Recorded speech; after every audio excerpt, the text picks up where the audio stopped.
जी welcome है आप सभी का आपके अपने यूट्यूब चैनल पे।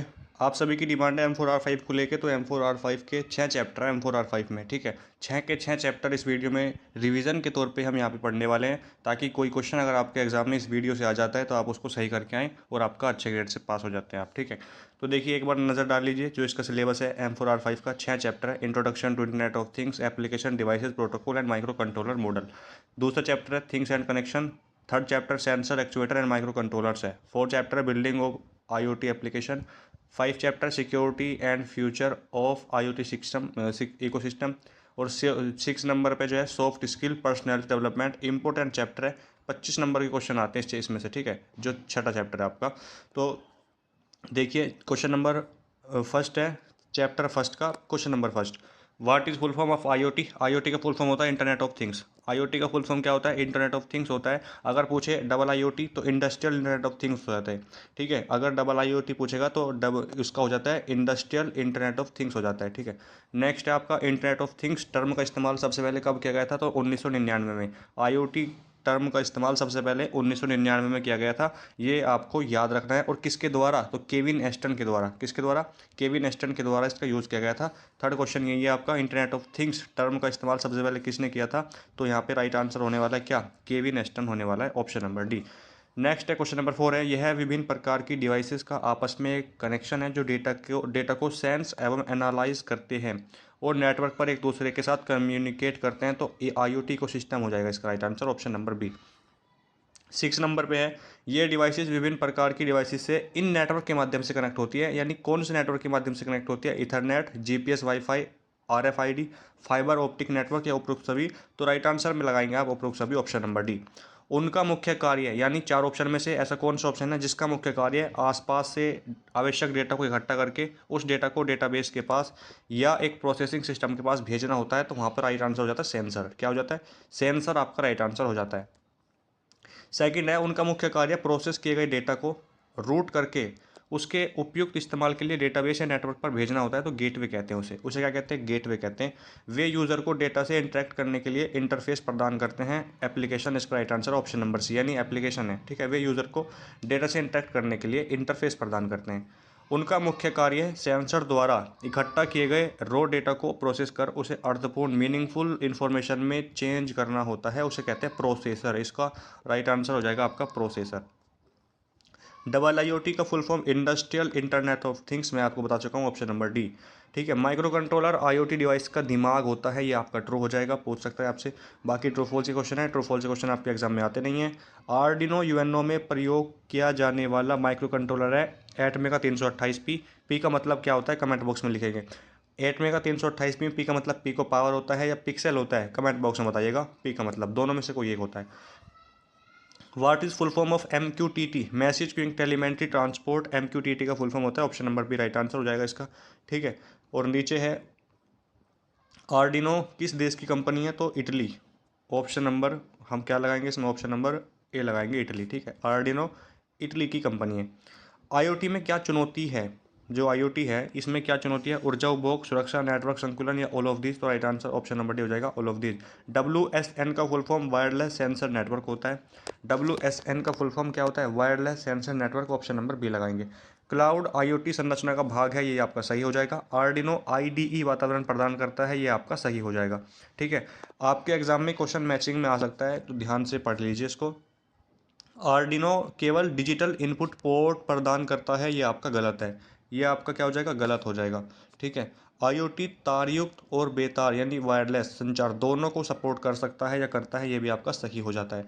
डैश पर्सनल कंप्यूटर में प्रयोग किया जाने वाला या प्रयोग किया जाता है, तो माइक्रो प्रोसेसर PC में यूज़ किया जाता है। AMQP का फुल फॉर्म क्या है? AMQP advance message queuing protocol, option number B हो जाएगा। नेक्स्ट आपका है IDE इंटीग्रेटेड डेवलपमेंट। IDE का फुल फॉर्म क्या होता है? इंटीग्रेटेड डेवलपमेंट फुल फॉर्म होता है इसका, option number B right answer हो जाएगा। इनमें से कौन सी TCP/IP मॉडल की विशेषता नहीं है? TCP का मतलब ट्रांसमिशन कंट्रोल प्रोटोकॉल होता है, और इसमें से कौन सी उसकी विशेषता नहीं है? तो अविश्वसनीय, अनरिलेबल, ऑप्शन नंबर डी हो जाएगा। यदि आपको प्राप्तकर्ता का नाम नहीं पता है तो आप पत्र को कैसे बंद करेंगे, यहाँ पे पूछ रहा है। तो योवर फैथफुली, ऑप्शन नंबर सी, भवदिया के नाम से उसको हम भेजते हैं। आईओटी सुरक्षा प्रबंधन में शामिल है हार्डवेयर के साथ सुरक्षा। Option number C right answer हो जाएगा। आईओटी डेटा स्केलेबिलिटी में डैश शामिल है, तो इसमें आपको डेटा अमूर्तन, सरल और तेज संस्थापन, हार्डवेयर के साथ सुरक्षा या डेटा संग्रहण। तो राइट आंसर आपको लगाना है यहाँ पे डेटा संग्रहण। Option number D data storage है। ठीक है, आईओटी में सभी उपकरणों को जोड़ने के लिए किस प्रोटोकॉल का उपयोग किया जाता है? तो आईओटी में अगर आपको उपकरण जोड़ने हैं टीसीपी/आईपी का यूज़ करते हैं। संचार करने के लिए आईओटी से जुड़े उपकरणों की भारी संख्या है, इसे क्या कहते हैं? मशीन टू मशीन यानी M2M। ऑप्शन नंबर बी हो जाएगा। MQTT is a transport layer protocol, ये फॉल्स हो जाएगा आपका। और आईओटी सभी उपकरण, जो आईओटी के सारे उपकरण हैं ये सभी सुरक्षित हैं यानी सेफ है, तो ये गलत हो जाएगा। ठीक है, ये सुरक्षित नहीं है, उसमें चुनौतियाँ है, आपको बताया था अभी। सेकंड चैप्टर है आपका थिंग्स एंड कनेक्शन। इसमें देखिए यह एक छोटे से कंप्यूटर की तरह होता है जिसमें एक माइक्रो प्रोसेसर, कोर, मेमोरी और इनपुट आउटपुट पोर्ट्स होते हैं, उसको कहते हैं micro controller. Option number A हो जाएगा। यह आपके एप्लीकेशन प्रोग्राम को माइक्रो कंट्रोलर में स्टोर करता है। रोम आंसर हो जाएगा। रैंडम एक्सेस मेमोरी रैम की फुल फॉर्म होती है और रोम की read only memory full form होती है। यूएसबी यूनिवर्सल सीरियल बस। I2C एक क्वेश्चन आता है कि बताइए, पाइथन में आया था एक क्वेश्चन, पाइथन बच्चे बता रहे थे कि सीपीयू को कंप्यूटर का ब्रेन कहा जाता है या नहीं। ट्रू फॉल्स में क्वेश्चन था और यानी 4 ऑप्शन थे, ट्रू फॉल्स, कैन नोट से या मे बी इस तरीके से। तो वहाँ पे आपको लगाना है ट्रू लगा देंगे। कंप्यूटर जो सीपीयू को कंप्यूटर का ब्रेन कहते हैं। I2C का फुल फॉर्म पूछा है। I2C inter integrated circuit. ठीक है, इंटर इंटीग्रेटेड सर्किट हो जाएगा आपका right answer. Option number D में लिखा हुआ है। डैश लगातार आने वाले इनपुट आउटपुट पोर्ट, आउटपुट जैसे तापमान या गति के लिए होते हैं, तो एनालॉग पोर्ट्स हो जाएगा। Option number A. Question number 5 है डैश सिंपल लॉजिक या यस नो जैसे इनपुट के लिए होते हैं। उदाहरण के लिए स्विच को बंद करना, वायर को ट्रिप करना, कुछ प्रस्तुत करना या नहीं। तो इसमें आपको लगाना है डिजिटल पोर्ट्स। ठीक है, डिजिटल पोर्ट्स होते हैं। Option number C. Closed loop control system का अर्थ होता है इसके सिस्टम की आउटपुट इस पर निर्भर करती है, तो इसमें हो जाएगा इनपुट आपका। क्लोज्ड लूप कंट्रोल सिस्टम में इसकी आउटपुट और इनपुट के बीच एक या एक से अधिक फीडबैक लूप्स होते हैं। क्या होते हैं? फीडबैक लूप्स होते हैं। डैश कम्युनिकेशन दो या दो से अधिक डिवाइसेस को रिप्रेजेंट करता है जो एक दूसरे से सीधी कनेक्ट होती हैं और कम्युनिकेट करती हैं। तो आपको लगाना है डिवाइस टू डिवाइस। क्वेश्चन को बस पढ़ लो और एग्जाम में क्वेश्चन सेम आएगा। कम्युनिकेशन में एक आईओटी डिवाइस शामिल होती है जो कंट्रोल मैसेज ट्रैफिक का आदान प्रदान करने के लिए सीधे तौर पर इंटरनेट क्लाउड सर्विस जैसे एक एप्लीकेशन सिस्टम सर्विस प्रदाता से कनेक्ट होता है। तो डिवाइस टू क्लाउड हो जाएगा इसका। ठीक है, यहाँ पे देखिए इंटरनेट क्लाउड सर्विस जैसे एक एप्लीकेशन सर्विस प्रदाता से कनेक्ट होता है, तो डिवाइस टू क्लाउड लगाएंगे आप। बैक एंड डेटा शेयरिंग एक single device to cloud communication model को एक्सटेंड करती है ताकि आईओटी डिवाइस और सेंसर डेटा अधिकृत थर्ड पार्टीज द्वारा एक्सेस किया जा सके यहाँ पे बात हो रही है। तो बैक एंड डेटा सेविंग हो जाएगा। Option number D. Arduino UNO में प्रयोग किया जाने वाला माइक्रो कंट्रोलर है एटमे का 328 पे 100% क्वेश्चन आएगा। आईओटी में क्या चुनौतियां हैं? तो सभी की सभी मैंने आपको बताया था अभी। ओएसआई में कितनी लेयर होती हैं? तो ओएसआई में आपकी 7 लेयर होती हैं। ठीक है, ओएसआई लेयर तीसरी फिजिकल एड्रेसिंग से संबंधित है। प्यारे दोस्त नरेश, तो नेटवर्क लेयर होती है, यहाँ पे फिजिकल लेयर कह रहा है, जबकि नेटवर्क लेयर होती है, तो ये फॉल्स हो जाएगा आपका इसी कारण से। ठीक है, नेक्स्ट क्वेश्चन है यहाँ पे देखिए, मैक एड्रेस की मानक लंबाई है 48 bits. MAC media access control 48 bits का होता है। IPv4 32 बिट और IPv6 128 बिट का होता है। ये आपको पता होना चाहिए। डैश कम गति, कम लागत, कम पावर का सेलुलर नेटवर्क है जिसे आईओटी के लिए अनुकूलित किया गया है। तो LTE-CATM ये आपको याद रखना है, ऑप्शन में पूछ सकता है। डैश के विपरीत यानी ब्लूटूथ के विपरीत वाईफाई के विपरीत ब्लूटूथ इंटरनेट से सीधे कनेक्ट नहीं होगा, तो ये हो जाएगा आपका वाईफाई। डैश को इंटरनेट से कनेक्ट करने के लिए आपको एक गेटवे का सेटअप करना होगा, तो ब्लूटूथ लगाएंगे इसमें फिल इन द ब्लैंक्स में। ठीक है, LTE-CATM में M का मतलब क्या होता है? तो इसमें M का मतलब हो जाएगा आपका मशीन। ठीक है, नीचे देखिए WSN का फुल फॉर्म क्या होता है? Wireless sensor network. क्या होता है? वायरलेस सेंसर नेटवर्क होता है इसका मतलब। GPIO का full form general purpose input output pins. General purpose input output pins होता है। नेक्स्ट है आपका क्लाउड आईओटी संरचना का भाग है, ये ट्रू हो जाएगा आपका। ये क्या हो जाएगा आपका? ये ट्रू हो जाता है इस तरीके से। ब्लूटूथ डैश ऊर्जा का उपभोग करता है। जो आपका ब्लूटूथ है ये कितनी कम या ज़्यादा ऊर्जा का उपभोग करता है? तो आप सभी जानते हैं ब्लूटूथ कम ऊर्जा का उपभोग करता है। ऑप्शन नंबर ए लगाएंगे। LPWAN का फुल फॉर्म क्या है? Low power wide area network, low power wide area network इसकी फुल फॉर्म होती है। और टीसीपी/आईपी में कितनी लेयर होती हैं? तो टीसीपी/आईपी में आप सभी जानते हैं 4 लेयर होती हैं जो कॉम्बिनेशन होते हैं ओएसआई की 7 लेयर का। एसपीआई का फुल फॉर्म क्या होता है? Serial peripheral interface, serial peripheral interface. और कैन का full form controller area network, controller area network होता है कैन का फुल फॉर्म। तो ये हैं आपके चैप्टर 2 के एमसीक्यू। चैप्टर 3 जो है आपका sensor, actuator and micro controller. देखिए, ये वे डिवाइसेस हैं जो अपने आसपास से डेटा इकट्ठा डिटेक्ट यानी इकट्ठा कर एवं रिकॉर्ड रखते हैं, तो इसका हो जाएगा सेंसर, ऑप्शन नंबर बी। ये वो डिवाइसेस होती हैं। सेंसर की यह प्रॉपर्टी डिफाइन करती है कि जिस घटना को सेंसर माप रहे हैं उसकी अधिकतम और न्यूनतम वैल्यू क्या है, तो उसको कहते हैं रेंज, ऑप्शन नंबर सी हो जाएगा इसका।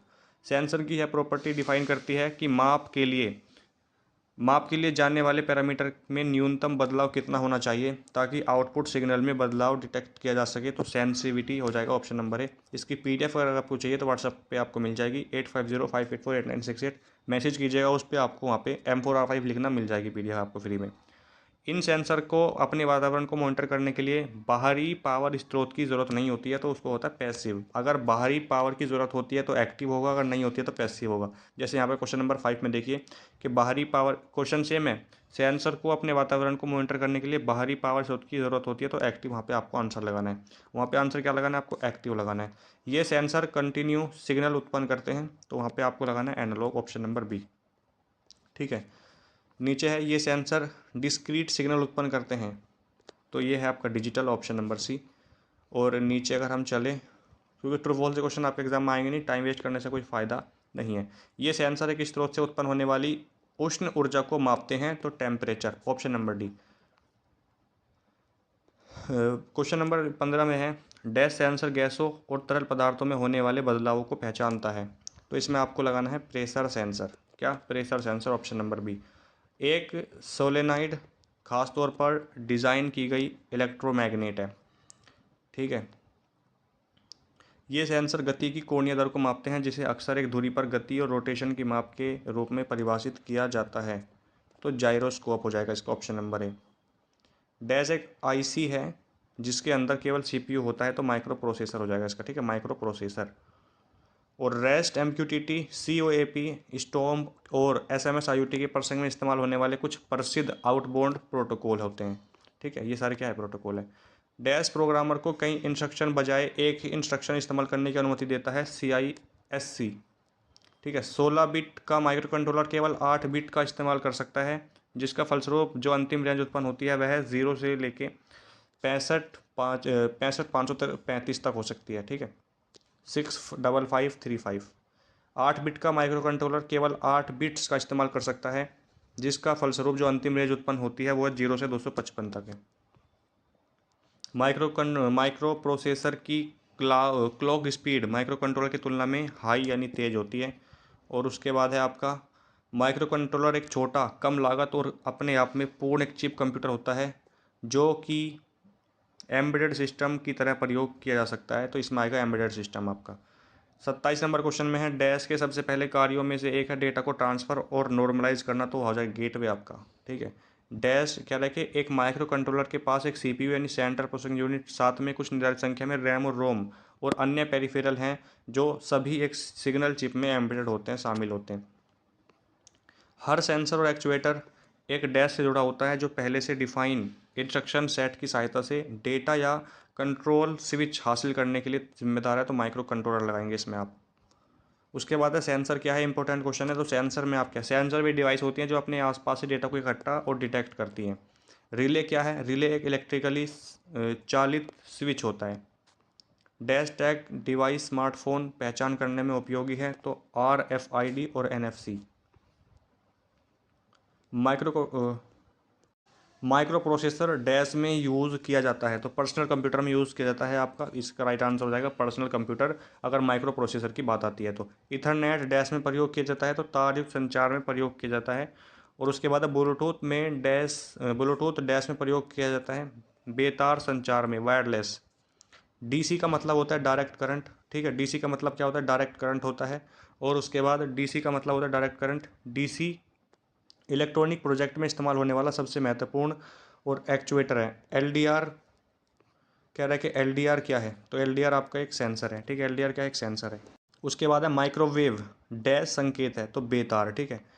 इसमें आप देखिए वायर्ड, उसका हो जाएगा वायर्ड। आर्डिनो क्या है, चैप्टर नंबर 4 है आपका, building of applications, building of IoT application.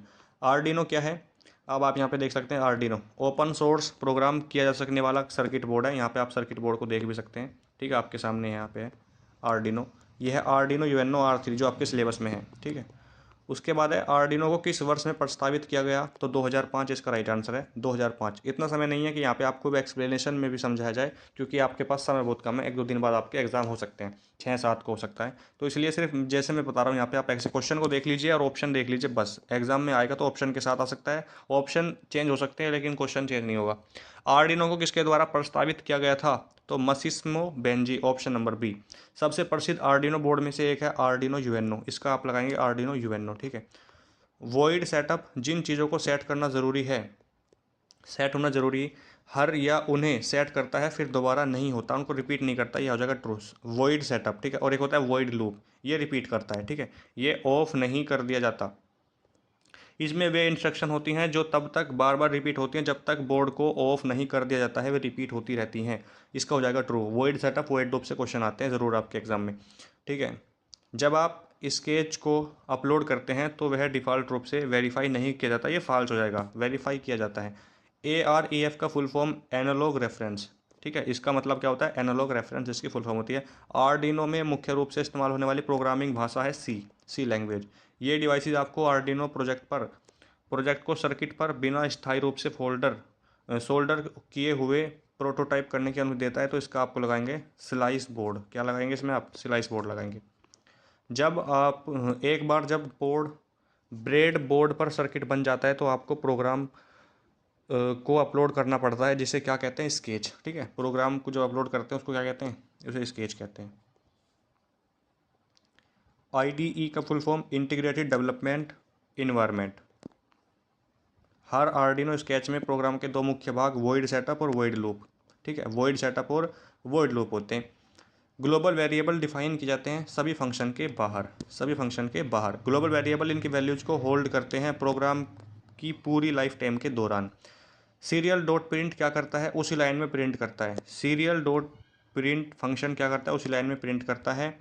और सीरियल डॉट प्रिंट फंक्शन क्या करता है, नई लाइन में प्रिंट करता है। अब इसमें आपने एक बात देखी होगी, सीरियल डॉट प्रिंट के बाद एन भी लगा हुआ है इसमें, तो ये नई लाइन में प्रिंट करता है, बस यही फ़र्क है इसमें आपका। वह मेमोरी लोकेशन जहाँ वेरिएबल की वैल्यूज रन टाइम पर स्टोर होती रहती है उसे कहते हैं एल वैल्यू। इंटीजर की रेंज डैश से कितनी होती है, तो यहाँ पे आप देख सकते हैं -32,768 से +32,767 तक हो सकती है। डैश बिट्स पर विभिन्न ऑपरेशन परफॉर्म करता है बिटवाइज ऑपरेटर, इसमें आपको लगाना है बिटवाइज ऑपरेटर, ठीक है। और उसके बाद है डैश एक कंडीशनल ऑपरेटर है जिसका इस्तेमाल कुछ कंडीशन के आधार पर कुछ स्टेटमेंट को एग्जीक्यूट करने के लिए होता है। तो यहाँ पे मैंने आपको इसको पहले बताया था, क्वेश्चन मार्क और कोलन आपका डी आंसर हो जाएगा। डू वाइल लूप में टर्मिनेटिंग कंडीशन डैश भाग में दी जाती है, तो फुटर भाग में दी जाती है, ठीक है, नीचे भाग में। वाइल लूप में टर्मिनेटिंग कंडीशन किस में दी जाती है, इसमें आपको दी जाती है हेडर में। अगर पूछेगा कि वाइल लूप में, डू वाइल लूप में, तो आपको वहाँ पे लगाना है फुटर, और अगर वाइल लूप में तो पूछेगा वहाँ पे हेडर लगाना है। एरे की इंडेक्स वैल्यू डैश से शुरू होती है तो 0 से शुरू होती है, ठीक है। एक आइडेंटिफायर केवल इनमें शुरू किया जा सकता है, एक लेटर या अंडरस्कोर से शुरू किया जा सकता है। फंक्शन या ब्लॉक के अंदर डिक्लेयर किए गए वेरिएबल हैं लोकल वेरिएबल। कैसे हैं, लोकल वेरिएबल है। वेरिएबल की मेमोरी लोकेशन में स्टोर की गई वैल्यू क्या कहते हैं, तो आर वैल्यू कहते हैं। क्या कहते हैं उसको, आर वैल्यू कहते हैं। आइडेंटिफायर से आप क्या समझते हैं, तो आइडेंटिफायर से आप क्या समझते हैं, एक प्रोग्राम में variable, function, constant, classes, methods और अन्य ऑब्जेक्ट को दिए गए नाम को आइडेंटिफायर कहते हैं। LDR का full form light depend register होता है, ऑप्शन नंबर ए। LCD का फुल फॉर्म क्या होता है, लिक्विड क्रिस्टल डिस्प्ले होता है। और उसके बाद है आर्डिनो 2005 में प्रस्तावित किया गया, ये आपका ट्रू हो जाएगा, option number A. Arduino UNO सबसे लोकप्रिय है, ये आप सभी जानते हैं। आर्डिनो यूएनओ में प्रयोग किया जाने वाला माइक्रो कंट्रोलर है एटमेगा 328P, और 328P, पी का मतलब होता है पी को पावर, ये मैंने आपसे पूछा था, आप बता चुका हूँ यहाँ पे। उसके बाद है आपका chapter number 5 security and future of IoT system ecosystem. किसी भी व्यक्ति को पहचानने की प्रक्रिया ऑथेंटिकेशन यानी प्रमाणीकरण कहलाती है, इसमें आप ऑप्शन नंबर ए लगाएंगे। नेक्स्ट क्वेश्चन है यूज़र की एक्टिविटी का लेखा जोखा क्या होता है? अकाउंटिंग। क्या होता है वो? अकाउंटिंग में आता है। ऑप्शन नंबर इसका सी हो जाएगा। गुप्त शब्द या नंबर जो डिवाइसेस की सुरक्षा के लिए इस्तेमाल किए जाते हैं वो पासवर्ड कहलाते हैं। वो क्या कहलाते हैं? वो पासवर्ड कहलाते हैं। डेटा को एक ऐसे फॉर्मेट में परिवर्तित यानी चेंज करने की प्रक्रिया जिसे दूसरा यूज़र ही पढ़ सके तो इनक्रिप्शन, यानी दूसरा यूज़र उसको पढ़ ना सके तो उसको इनक्रिप्शन यानी कूट लेखन कहते हैं। एक तरीके से पासवर्ड ही होता है। कौन सी अवधारणा यह निर्धारित करती है कि यूज़र लोग ऑन करने के बाद फ़ोन कौन कौन से रिसोर्सेज को एक्सेस कर सकता है? तो एक्सेस कंट्रोल हो जाएगा। डैश एक हैक के एक मशहूर आईओटी सुरक्षा पर हमले में से एक है तो मिराई बूटनेट। ठीक है, मिराई बूटनेट आंसर हो जाएगा इसका। नेटवर्क स्थापित करते समय रक्षा की यानी सुरक्षा की पहली पंक्ति क्या है? फिजिकल रूप से एक नेटवर्क सुरक्षित करना। आईओटी इकोसिस्टम में कम्युनिकेशन को सुरक्षित करने के लिए क्रिप्टोग्राफी की सर्वोत्तम प्रथाओं से इस्तेमाल करना। तो इसमें आपको लगाना है ट्रू। हालांकि ट्रू फॉल्स से क्वेश्चन आपके एग्जाम में डायरेक्ट मुश्किल पूछेगा। सभी आईओटी डिवाइस का पासवर्ड एक होना चाहिए, तो ये फॉल्स हो जाएगा। ये क्या हो जाएगा? ये फॉल्स हो जाएगा। उसके बाद है आईओटी में क्या चुनौतियां हैं? ये सभी है। डबल आईओटी का full form industrial internet of things हो जाता है। इंडस्ट्रियल इंटरनेट ऑफ थिंग्स हो जाता है। किस तरह के इलेक्ट्रॉनिक डॉक्यूमेंट में पब्लिक की होती है? तो डिजिटल सर्टिफिकेट में। किसमें? डिजिटल सर्टिफिकेट हो जाएगा इसका राइट आंसर। किस प्रकार का हमला आम शब्दों की कोशिश कर पासवर्ड का अनुमान लगाने की कोशिश करता है? तो डिक्शनरी अटैक कहलाता है। वो क्या कहलाता है? Dictionary attack. Option number C लगाएंगे। निम्नलिखित में से कौन सा कम्युनिकेशन लेयर को सुरक्षित करने का सही तरीका नहीं है? तो क्लाउड इनिशिएटेड कम्युनिकेशन। आईपीएस का फुल फॉर्म इंस्ट्रूमेंट प्रिवेंशन और सिस्टम हो जाएगा। ठीक है, ऑप्शन नंबर ए। नीचे अगर देखें शक्तिशाली पासवर्ड क्या है? अगर आपको शक्तिशाली यानी स्ट्रॉन्ग पासवर्ड बनाना है तो अपर केस, लोअर केस, और आप उसमें क्या यूज़ करो? नंबर यूज़ करो, विशेष लेटर, यानी आप जैसे उसमें हैश स्लैश वगैरह यूज़ कर सकते हैं। इन सबको मिला के आपका एक स्ट्रॉन्ग पासवर्ड बन जाता है। असुरक्षित नेटवर्क है सार्वजनिक वाईफाई हॉटस्पॉट जो असुरक्षित है। ठीक है, ये अनसेफ है। उसके बाद है जानबूझकर या अनजाने में डेटा का ट्रांसमिशन, डेटा को लीकेज हो जाता है। ठीक है, फायरवॉल एक प्रकार का नेटवर्क सिक्योरिटी वॉल होता है, फायरवॉल कहलाता है। अनचाहे कमर्शियल ईमेल को स्पैम मेल भी कहते हैं, आप सभी जानते हैं। कंप्यूटर या नेटवर्क के लिए भारी खतरा हो सकता है इग्नोरेंस। उसके बाद है जब किसी व्यक्ति को बार बार पीछा कर विभिन्न नामों से पुकार कर या लिख कर प्रताड़ित किया जाता है तो वह व्यक्ति स्टॉकिंग का शिकार हो जाता है। किसका? स्टॉकिंग का।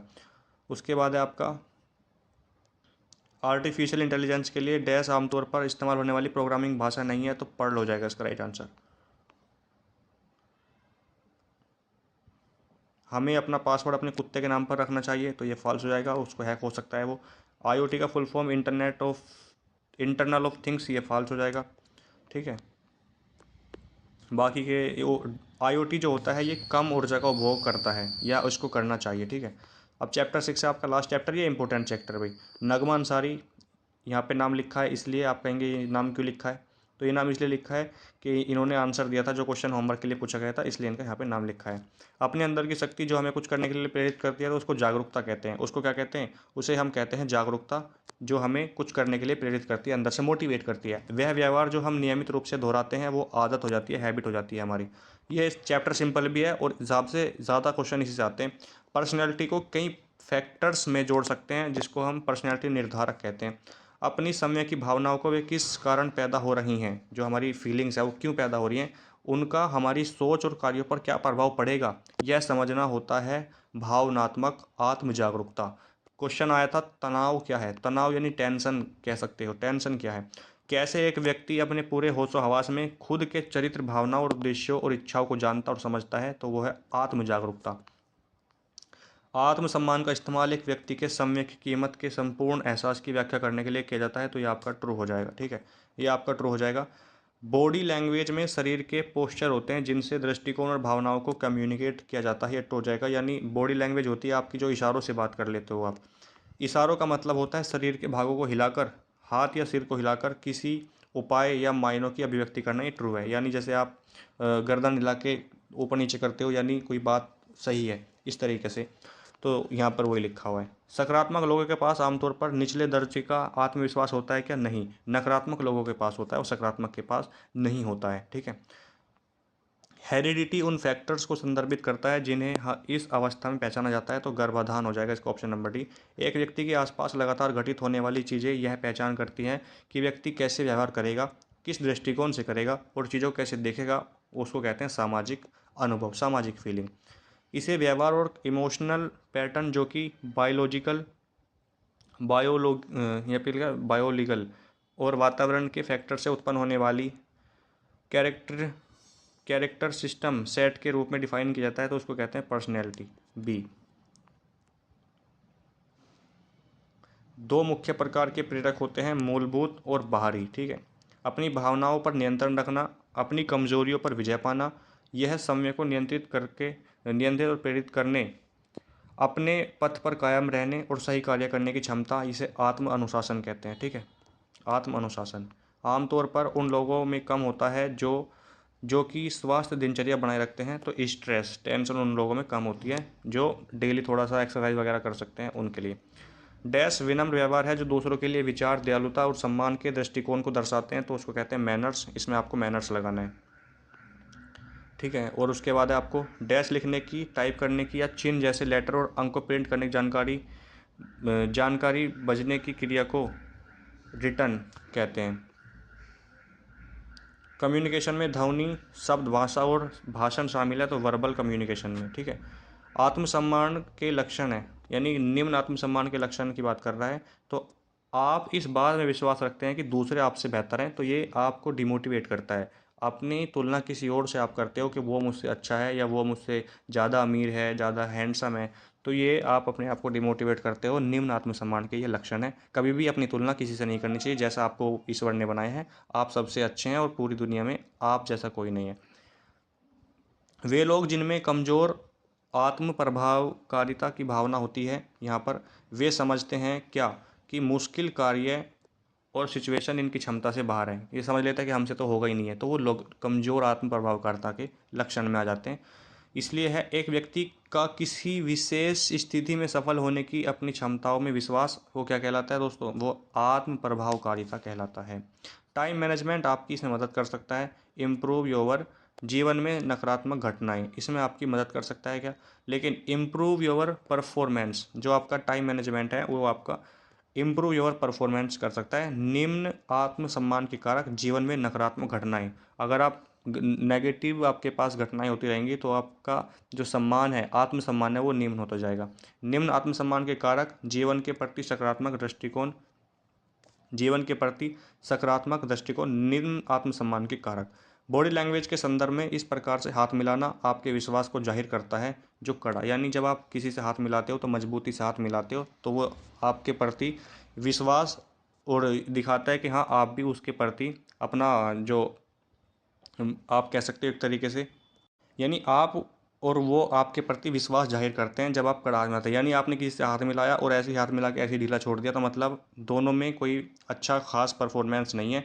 इसलिए जब कोई कड़ा हाथ मिलाता है तो वो अच्छा परफॉर्मेंस आपको दिखाता है। अधूरा ज्ञान, ढीला हाथ मिलाओगे तो भी अच्छा नहीं होगा, हल्का मिलाओगे तब भी नहीं होगा। और उसके बाद इसमें पर्सनैलिटी लैटिन शब्द पर्सना से बना है, जिसका अर्थ होता है मास्क। ये क्वेश्चन आपके जब फिल इन द ब्लैंक्स में क्वेश्चन आया था ओ लेवल एग्जाम में। क्या हुआ, इसका वर्णन करने वाली स्टेटमेंट को रिपोर्ट कहते हैं। व्यक्तित्व निर्धारित करता है ग्रेप वाइन। और कौन सा प्रोटोकॉल यूडीबी को अतुल्यकालिक रूप से प्रभावित करता है, तो COAP। बाकी के क्वेश्चन आपके जो वीडियो चैप्टर वाइज के उसमें मिल सकते हैं आपको। इसकी PDF आपको व्हाट्सएप पे मिल जाएगी। बाकी वीडियो को लाइक कर दें, शेयर कर दें, और जिनका आने वाले दिनों में एग्जाम है इस वीडियो को देखकर जरूर जाएं। आपका एग्जाम अच्छा होगा, उम्मीद यही है। ठीक है, मिलते हैं नेक्स्ट वीडियो में, तब तक के लिए जय हिंद, जय भारत।